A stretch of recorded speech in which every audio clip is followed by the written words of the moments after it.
It was a little after 8:30 p.m. when I stepped off the train at 30th Street Station in Philadelphia, expecting to see my daughter's husband waiting with the car. Instead, the platform stretched out in cold emptiness, the air sharp enough to sting my cheeks. The benches were slick with frost, their metal frames leaching the heat from anyone foolish enough to sit too long. Overhead, the amber lights cast long shadows, and the voice over the loudspeaker called out, "Destinations for trains I had no ticket to board."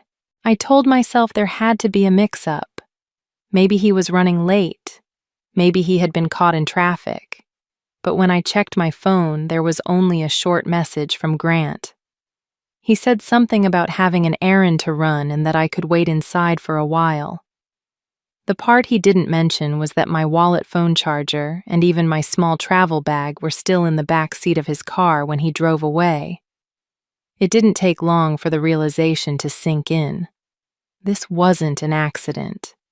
It was a calculated move meant to remind me how dependent I was supposed to be.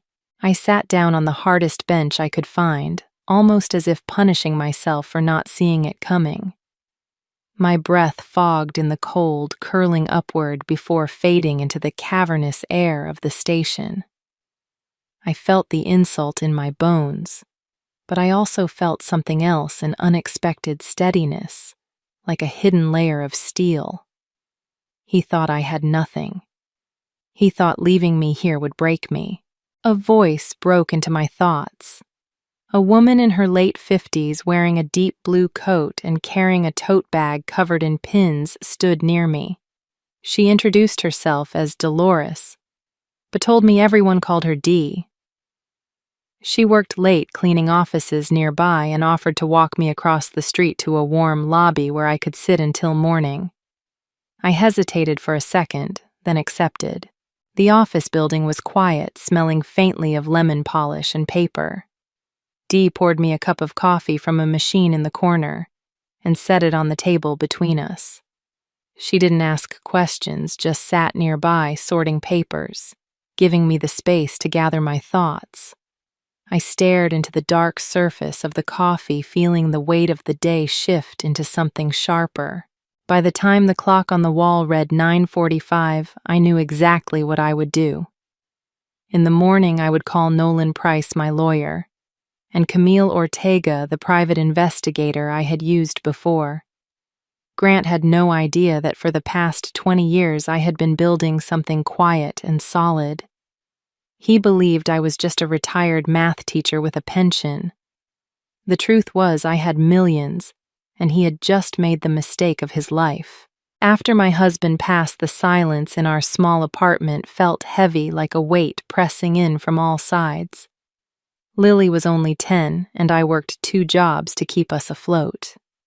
Mornings were spent teaching math at the high school, and evenings found me shelving books at the library until it closed at 9.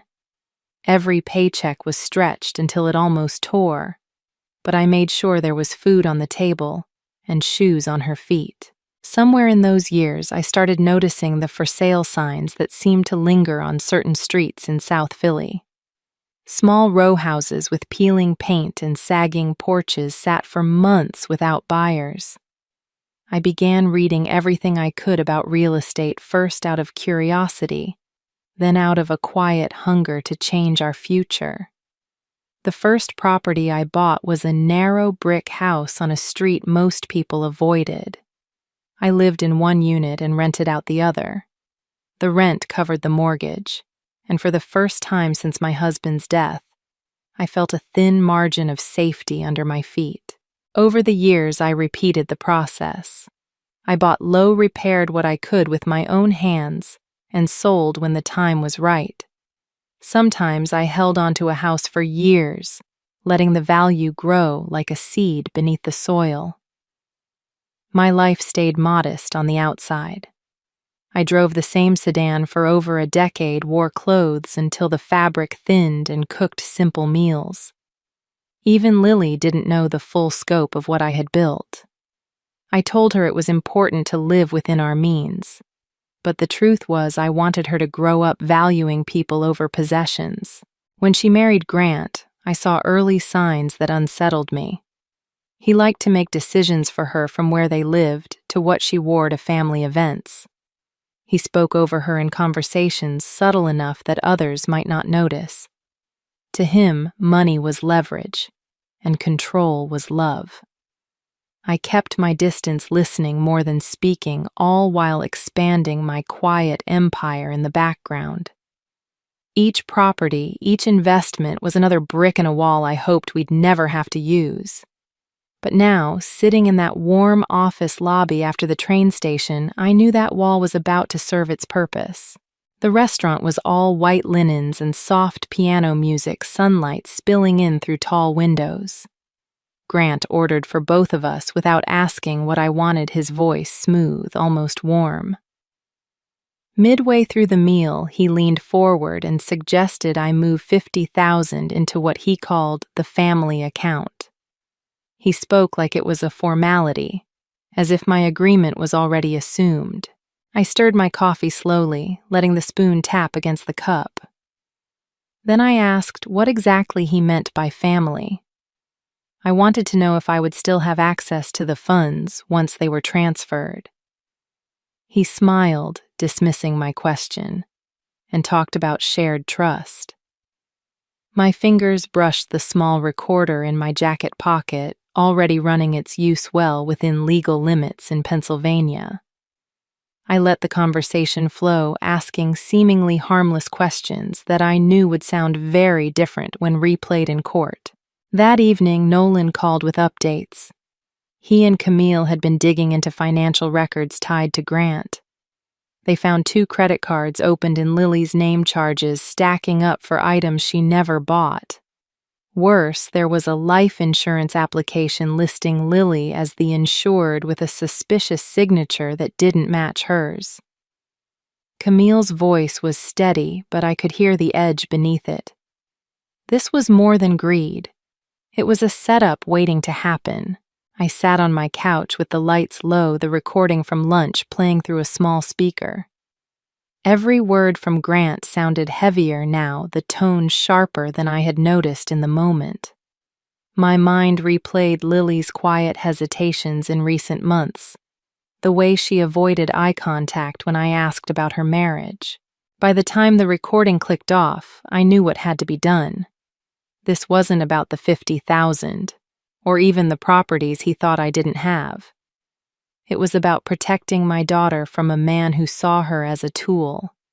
The money was one thing, her safety was another, and I was ready to fight for both. The cafe on the corner of Rittenhouse Square was warm against the chill outside the windows, fogged from the steam of fresh espresso. Lily arrived looking tired, her coat buttoned to the throat, eyes darting as if she expected him to follow. I had already ordered her favorite chai latte, hoping the familiar taste might soften what I was about to show her. I slid the folder across the table. Inside were copies of the credit card statements, the insurance application, and the recording from lunch. I spoke quietly, telling her I wasn't here to judge, only to make sure she saw the truth. At first, she shook her head, lips pressed tight. But then her hands began to tremble as she scanned the papers. The color drained from her face, and her shoulders sank as though she had been holding up a weight for years without realizing it. We talked for hours, not about blame, but about what came next. I told her about a furnished apartment under a different name already paid for 6 months in advance. We went through the steps together, calling the bank to freeze her credit, arranging a new phone number, and creating a separate account she alone could access. Dolores, true to her word, would help collect Lily's belongings while Grant was at work. She had a knack for moving quietly, slipping in and out without leaving a trace. By late afternoon, we were sitting in my car with the heater humming a few boxes in the back seat. Lily leaned her head against the window, eyes closed, the first real rest I had seen in her in months. My phone buzzed on the console. A message from Grant lit up the screen. It was short, demanding to know where we were and when we'd be home. I looked at Lily, and she opened her eyes, meeting my gaze without fear. We both knew the game had shifted. This was no longer about avoiding him. It was about standing ready for whatever came next. Nolan's office was a maze of screens and files, each one holding a piece of the case. By the end of that week, every joint account was frozen, and the fraudulent credit lines had been shut down. The banks moved quickly once they saw the evidence, reversing charges and flagging the transactions under elder financial abuse. Grant's name was now tied to a list of violations that would follow him for the rest of his life. The arrest came on a quiet Tuesday morning. Camille called just after 8:15 a.m., her voice calm but certain. Grant had been taken in on charges of forgery, fraud, and financial exploitation of an elder. She walked me through the paperwork they had collected, the timelines, the signatures that didn't match. It was clean, airtight, and exactly what we needed to make sure he couldn't touch Lily or me again.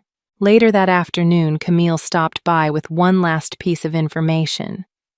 She had found an old email buried in his files, written years ago to a friend.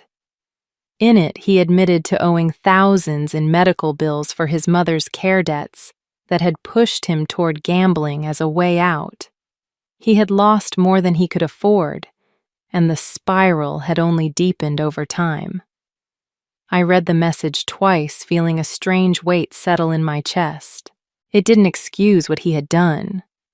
The lies, the manipulation, the cold way he had left me at that station were still carved into my memory. But it did make the picture clearer.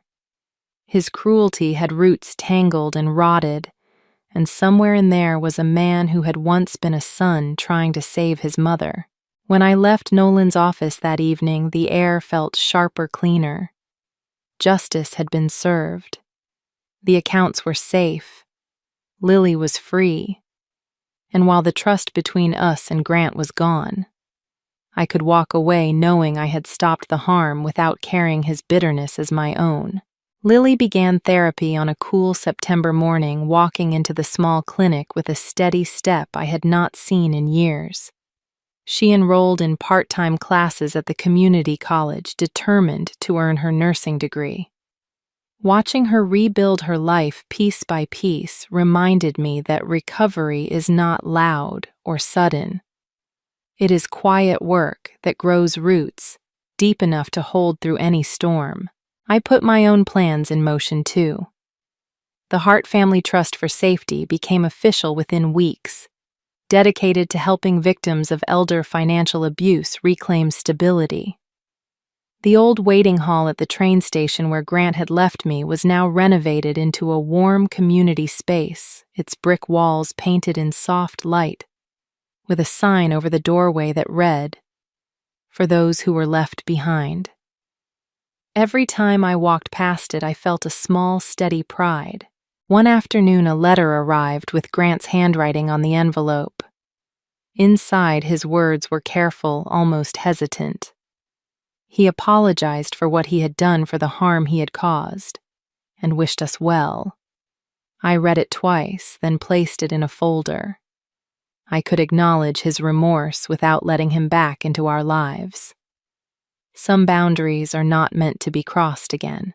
Still, I chose to honor one part of his past. Through the trust, I created a nursing scholarship in his mother's name, ensuring that young people training to care for others would have the support she never received. It was a way to close the circle without reopening old wounds. One early morning, I stood in the station lobby, sunlight pouring through the glass roof. The golden beams stretched across the polished floor, lighting up the words above the door. I thought of all the people still waiting in their own kind of cold station, feeling abandoned, and I wanted them to know that they were not alone. If you are hearing this, and someone has made you believe you have no worth without them, remember that your value is yours alone to define. The moment you take one step toward your own safety, you begin to write a different ending. Stay with me here. There are more stories to tell, and I believe one of them might be yours. The first light spilled through the station's glass roof, warm and quiet. I thought about all the people who have stood on cold platforms with no one coming back for them. People who were made to feel small, unseen, or easy to forget. If that has ever been you, hear me clearly. You are not finished. Your story can still turn in ways you never imagined. There are still mornings ahead where the sun finds you and the air feels new again. That is why I share these stories. Because somewhere out there, someone is waiting for proof that life can still surprise them in the best possible way. If this moment spoke to you, I would love for you to stay here with me. Click subscribe and let us walk into your sunrise together.